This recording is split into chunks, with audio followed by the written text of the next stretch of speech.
Today, I'm going to show you how to paint this Custodes using quick, simple techniques and done only by brush. And if this miniature isn't enough for you, I'm uploading the full process of another Custodes painted in non-metallic metal on my Patreon channel. You'll find the link in the description. We start with a black base and a white zenithal highlight.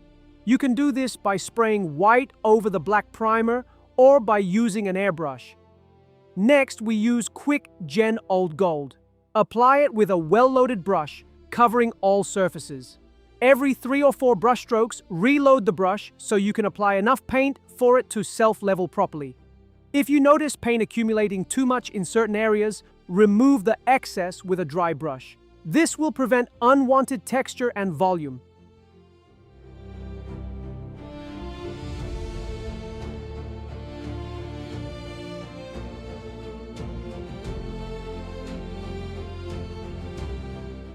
At this point, the base layer should look clean and even. Now we use Quick Gen Crimson Red to paint the reddish areas.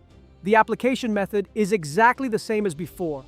Use a large, well-loaded brush and start your brush stroke in the light area, dragging the paint toward the shadow areas where you want more accumulation. If the paint builds up too much at any point, remove the excess with a dry brush. Personally, I like to dilute denser Quick Gen paints with about 10% water. This maintains good coverage while improving flow, resulting in a cleaner surface. Remember, the key with these paints is to apply a generous amount. If you use too little, the paint won't self-level and will leave a rough texture. The more area you cover with each stroke, the smoother the finish will be.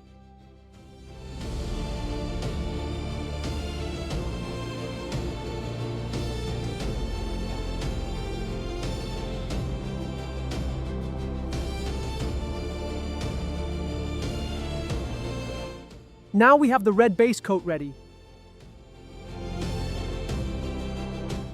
Next, we use a silver Quick Gen and repeat the same process on the parts that will be metallic.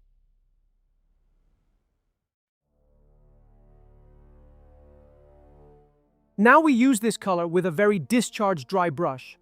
We begin highlighting the reddish areas. Apply multiple light passes to pick out the most prominent volumes and all the edges. It is important that the brush is extremely dry so that the effect remains subtle. It is always better to build up the effect gradually with multiple passes rather than applying too much at once and staining the surface.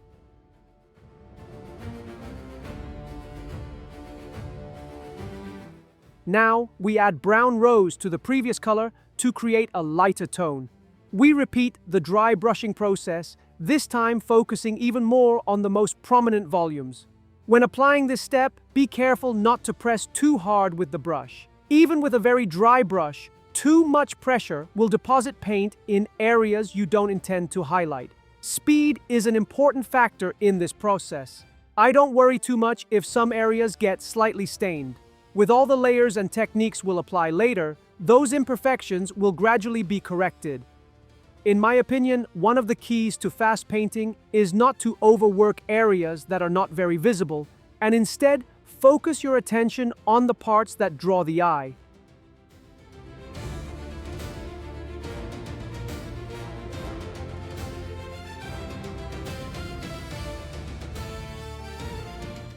Next, using paint at a normal base layer, dilution, and an old worn brush, we stipple the cape to create texture and give it a more worked appearance.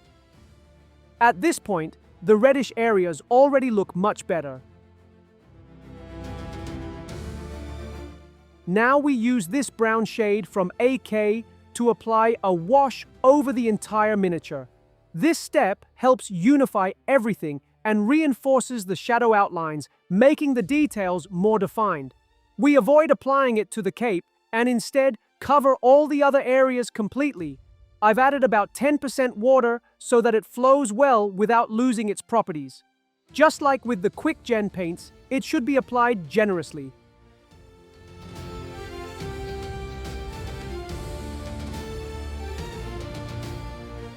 After this step, the miniature already looks quite good, but there is still room to improve it further.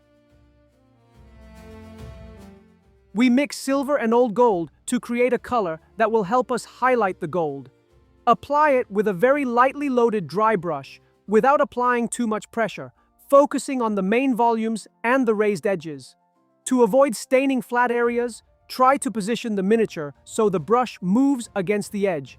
In other words, the edge should catch the brush as it passes over it. This allows us to avoid pressing too hard and accidentally painting areas that should remain gold. We don't want to cover everything because it will start to look like silver armor instead of gold.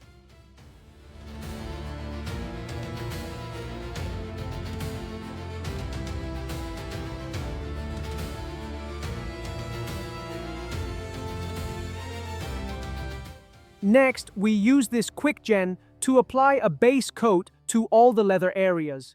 With just this step, we clearly define which parts are armor and which are leather. Without any extra work, the materials are already differentiated simply by the change in color. Now we take a very dark color and paint the shadow lining. This time, we do it in the traditional way, marking the deepest separations between the different parts of the armor. This gives us a lot of definition. We go back to the last color we used to highlight the red, but this time in a base coat dilution and applied with a brush. In a traditional way, we highlight the edges we want to be the brightest, focusing especially on those most visible from the main viewing angles. We can also take the opportunity to add small dots and lines on larger surfaces to create texture and make them look more detailed with minimal effort.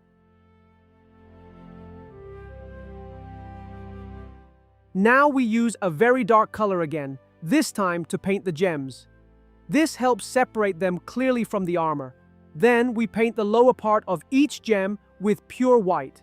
This will act as the highlight in the next step. Remember that gems are always lit in the opposite direction of the light source. If the light comes from above, the gem will be brightest at the bottom. We also take this opportunity to paint the entire surface of the eye in white. Once we have this pre-lighting, we use Crimson Red Quick Gen again. Apply a layer starting from the white area and drag the paint toward the darker area.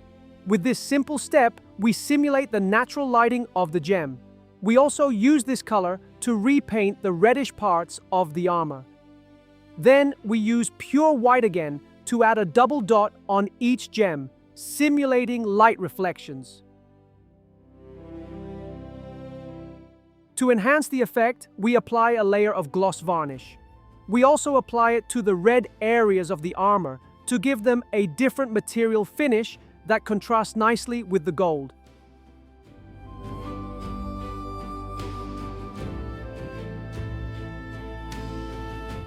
Now that the gems are done, we move on to the eyes.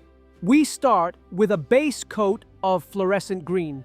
Since we painted the eye white beforehand, the color will appear brighter and cover better. We highlight by adding laser yellow, focusing on the edges around the eyes and concentrating the brightest point of the visor into a smaller and smaller area. Admittedly, I'm not too happy with the final result of the eyes since I could have left them more polished, but I wanted to finish the entire miniature in less than an hour and a half, so I didn't stop anywhere. Fluorescent green does not cover very well, so we will need to apply several layers until the color looks even. Next, we use laser yellow directly to continue highlighting. We define the brightest edges and the central light of the visor in a smaller area. Then we mix in ice yellow and repeat the process, reducing the size of the highlights each time. We continue until we reach pure ice yellow, which we use for the final highlight. These are the basic steps, although ideally we would refine them a bit more, as the result is still somewhat rough. Finally, we use silver again, this time with a dry brush, on the areas we want to appear silver. This quickly defines the edges and makes those areas look more detailed. To create the base, I used a piece of cork glued with cyanoacrylate. This will serve as our main texture. Then, I added various elements from Epic Basing using cyanoacrylate. Next, we integrate everything using terrain paste. I used this greenish one by AK simply because it was the only fresh one I had, but you can use whatever you prefer. At this stage, the only goal is to make all the elements look integrated, as if they belong to the same terrain. Apply it with an old brush, well loaded with product. Then, using the same brush slightly moistened with water, clean up any areas you may have accidentally stained. After that, I painted the entire base black. I diluted the paint a bit more than usual, since I didn't want a perfectly solid black, just enough to darken everything. Now we add color to the base using 2 enamel-based liquid pigments. Dilute them slightly with their own thinner, then simply cover the entire surface. Keep in mind that these pigments will look much lighter once they dry. I mixed both colors in different areas to create a richer and more natural look. It's also important to stain the parts of the miniature that are in contact with the base. This helps integrate the figure into the environment and makes it look more natural. If you want, you can also add subtle touches to parts of the armor to create a bit of weathering. Even though it looks quite dark now, once the pigment dries, it will appear lighter and dustier, and the miniature will feel much more integrated.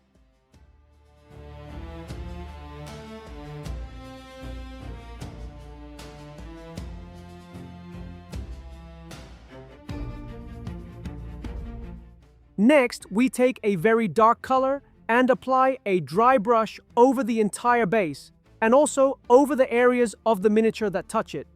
This darkens the edges and creates contrast with the lighter tones left by the pigment. It's a very simple way to add definition. We then apply a metallic dry brush to any metal elements on the base.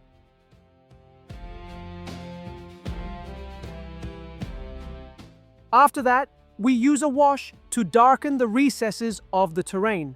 This makes the upward-facing areas appear brighter and helps define a clear shadow plane. Don't worry if it looks too strong. Once everything dries, the pigments will come through again and the result will look very natural. Now we add some blood effects using any blood product you prefer. In my case, I used one from AK. Apply it with an old brush using small tapping motions, making sure the marks look random. You can also use an airbrush or even a toothbrush for this effect, but I preferred a brush for better control. Use whichever method you feel most comfortable with.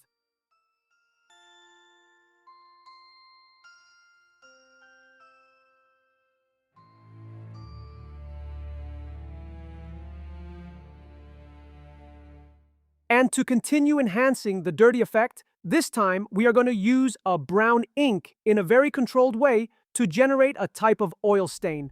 To simulate this effect, all I did was create small vertical lines. This will simulate the liquid dripping and will look quite natural.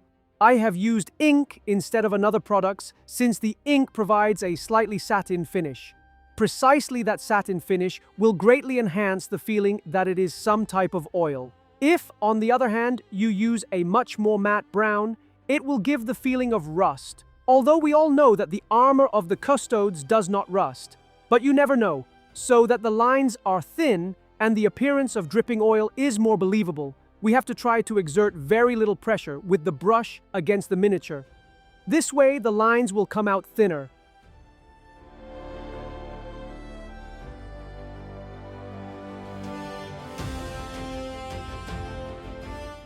Finally, we paint the rim of the base black to frame the miniature and make everything stand out.